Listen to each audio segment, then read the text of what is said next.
Hello मित्रांनो, स्वागत आहे तुमचं परत एकदा DMI नर्सिंग या यूट्यूब चॅनलवर। तर मित्रांनो, आज आपण एक महत्त्वाची आणि चांगली पदभरती आणलो आहे, ज्यामध्ये 1200+ ही पदे फक्त नर्सिंग ऑफिसरचे आहेत। 1200+ पदे, ठीक आहे। तर खूप मोठी भरती असणार आहे। व्हिडिओ नक्की पूर्ण पहा। व्हिडिओ पूर्ण पाहिला तर पूर्ण माहिती भेटून जाईल। स्किप वगैरे नका करू। स्किप जर व्हिडिओ केला तर तुम्हाला पूर्ण माहिती भेटणार नाही ना। मग तुम्ही त्यानंतर कमेंट करताल की सर फॉर्म भरण्याची तारीख वगैरे कसं भरायचं, तर त्यासाठी अगोदर व्हिडिओ पहा, पूर्ण माहिती भेटून जाईल। तर पहा, व्हिडिओ स्टार्ट करू। Sanjay Gandhi post graduate institute of medical science या ठिकाणी भरती निघालेली ही आहे उत्तर प्रदेशमध्ये। खूप मोठा आहे या सेंटर जे आहे, हे हॉस्पिटल खूप मोठा आहे। खूप यामध्ये सर्व सुविधा वगैरे आहेत। ॲडव्हान्स हॉस्पिटल आहे या ठिकाणी खूप सर्व सुखसुविधा या ठिकाणी भेटतात। जे गव्हर्नमेंटला या ठिकाणी लागेल त्याला सर्व सुविधा वगैरे या ठिकाणी भेटून जातील। तर पहा, यामध्ये खूप साऱ्या यामध्ये वॅकन्सी निघालेल्या आहेत। तर चला पाहू। सुरुवातीला आहे नर्सिंग ऑफिसर, यामध्ये जवळपास 1200 या ठिकाणी यामध्ये पदं निघालेले आहेत, ठीक आहे। तर 1200 पदामध्ये SCचे 253 आहेत, STचे 24 आहेत, OBCचे 324 आहेत आणि EWSचे 119 आहेत आणि अनरिझर्व्ड म्हणजे ओपनचे 480 आहेत। असे 1200 म्हणजेच 1200 पदं या ठिकाणी निघालेले आहेत, ठीक आहे। लेवल 7 नुसार तुम्हाला या ठिकाणी पेमेंट भेटत असतं, जे की खूप चांगलं पेमेंट आहे। त्यानंतर आहे ज्युनियर अकाउंट ऑफिसरमध्ये टोटल 6 जागा आहेत। त्यानंतर टेक्निकल ऑफिसरमध्ये 1 जागा आहे आणि न्यूक्लिअर मेडिसिन टेक्नॉलॉजिस्टमध्ये 7 जागा आहेत। स्टोअर कीपरमध्ये 22 जागा आहेत आणि मेडिकल सोशल सर्व्हिस ऑफिसरमध्ये 2 जागा आहेत। सिनियर ॲडमिनिस्ट्रेटिव्ह असिस्टंट जे आहे यासाठी पण 32 जागा आहेत। स्टेनोग्राफरसाठी 64 जागा आहेत आणि CSD म्हणजे सेंट्रल स्टराईल डिपार्टमेंट जे आहे त्याच्यासाठी पण जागा आहेत 20 आणि ड्राफ्ट्समॅनसाठी 1 आणि हॉस्पिटल अटेंडंट जी, ठीक आहे, जे क्लास 4चं आहे त्यासाठी 43 जागा आहेत। जे ग्रुप D मध्ये मोडतं। बाकीचं ही पोस्ट जे आहेत नर्सिंग ऑफिसर ही ग्रुप B मध्ये मोडती, ठीक आहे। पहा, लक्षात असू द्या, नर्सिंग ऑफिसर हे B मध्ये मोडतं या ठिकाणी। बाकीच्या सर्व ह्या पोस्ट C मध्ये आहेत आणि शेवटची पोस्ट जी आहे ते D मध्ये। तर ग्रुप B ची पेमेंट किती असेल तुम्ही विचार करून घ्या, ठीक आहे। तर या ठिकाणी त्यानंतर पुढचं काय आहे, OT असिस्टंटसाठी पण जागा निघालेली, जे ग्रुप C मध्ये आहे। टोटल 81 जागा आहेत त्या ठिकाणी। OT असिस्टंटच्या खूप कमी जागा निघतात। जे कोणी यामध्ये शिक्षण केलेलं आहे तर त्यांनी फॉर्म भरून घ्या। पहा, या ठिकाणी तुम्हाला पूर्णपणे ऑनलाईन प्रोसेस करायची। ऑनलाईन जे आहे तुम्हाला कुठे भरायचं आहे, sgpgi.ims.org.in म्हणजेच Sanjay Gandhi post graduate institute of medical science या संकेतस्थळावर लखनौ म्हणजेच उत्तर प्रदेश या ठिकाणी तुम्हाला फॉर्म भरायचा आहे। या ठिकाणी फॉर्म ऑनलाईन प्रोसेस असेल पूर्णपणे। काही महत्त्वाचे पॉईंट्स वगैरे दिलेले आहेत। फॉर्म भरताना व्यवस्थित तुमची सर्व माहिती भरायची आहे। नो ऑब्जेक्शन सर्टिफिकेट वगैरे तुम्हाला लागेल जर एम्प्लॉयर असाल तर, ठीक आहे।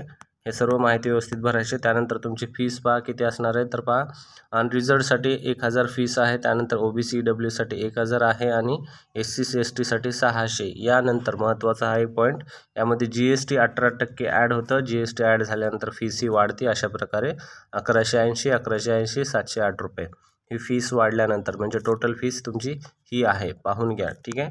त्यानंतर तुमचं रिझर्वेशन जे आहे, जे गव्हर्नमेंट ऑफ उत्तर प्रदेश जसं आहे व्हर्टिकल हॉरिझॉन्टल अप्लाय करतं तशा प्रकारे तुमचं आहे या ठिकाणी दिलेलं हॉरिझॉन्टल रिझर्वेशन विल बी ॲडमिसिबल, ठीक आहे। त्यानंतर पहा, तुमचं फायनान्शियल जे आहे 24-25 मध्ये, या ठिकाणी 25-26 मध्ये EWS सर्टिफिकेट, महत्त्वाचा point, financial year 25-26 based on the income 24-25 तुम्हाला हे सबमिट करायचं आहे, गरजेचं पॉईंट त्यांच्यासाठी।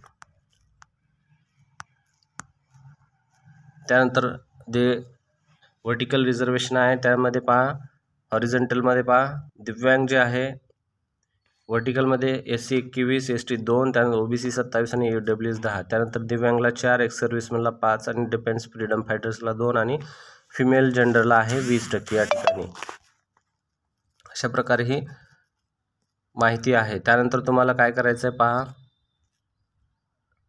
एज्युकेशनल क्वालिफिकेशन महत्त्वाचं या ठिकाणी पाहून घेऊ। तर पहा, नर्सिंग ऑफिसरसाठी तुम्ही BSc नर्सिंग असणं गरजेचं आहे ते, आणि इंडियन नर्सिंग काउन्सिलमध्ये किंवा तुमच्या स्टेट नर्सिंग काउन्सिलमध्ये रजिस्ट्रेशन असणं खूप गरजेचं आहे, किंवा GNM वाले पण फॉर्म भरू शकतात। तर लक्षात असू द्या, GNM आणि BSc, GNM वाल्यांना 2 वर्षाचा अनुभव मागितलेला आहे, ठीक आहे, कमीत कमी 50 बेडेड हॉस्पिटलमध्ये। पॉईंट खूप महत्त्वाचा आहे, लक्षात घेऊया। BSc वाले फॉर्म डायरेक्टली प्लेन भरू शकतात। GNM वाल्याला 50 बेडेड हॉस्पिटलमध्ये तुम्हाला अनुभव असणं गरजेचं आहे, ठीक आहे। PV वाले पण तसेच भरू शकतात जसं BSc वाले, ठीक आहे.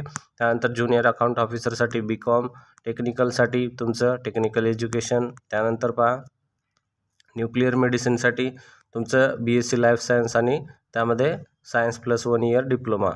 स्टोअर कीपरसाठी डिग्री कोणत्या पण याच्यामध्ये किंवा PG.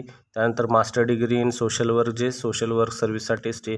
सिनियर ॲडमिनिस्ट्रेटिव्ह ऑफिसरसाठी graduate with knowledge nothing and drafting, ठीक आहे, नोटिंग अँड ड्राफ्टिंग. स्टेनोग्राफरसाठी ग्रॅज्युएट असणं गरजेचं आहे आणि टायपिंग म्हणजे 80 वर्ड पर मिनिट हिंदी आणि इंग्लिश हे दोन्ही पण असणं गरजेचं आहे. CSD मध्ये तुमचं 10वी-12वी होणं आणि CSD मध्ये डिप्लोमा होणं गरजेचं आहे. ड्राफ्ट्समॅनमध्ये 10वी आणि 12वी होणं गरजेचं आहे. ITI पण.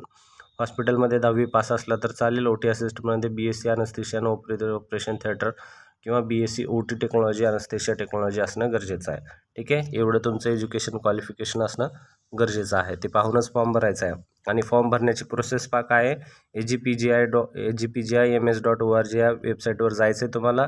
त्या ठिकाणी ऑनलाईन ॲप्लिकेशन भरण्याच्या अगोदर हे महत्त्वाचे डॉक्युमेंट तयार करून ठेवायचे. Scan signature, email ID, scan image, त्यानंतर PGचं तुमचे marksheet, scan caste certificate category, सगळ्या डॉक्युमेंट तुमचे तयार करूनच फॉर्म भरायचा आहे, ठीक आहे. फॉर्म जर चुकला तर परत तुमचं काही रिकरेक्शन फॉर्म वेळ वगैरे भेटत नसतो. त्यासाठी तुम्हाला फॉर्म भरताना व्यवस्थित फॉर्म भरायचा आहे, ठीक आहे.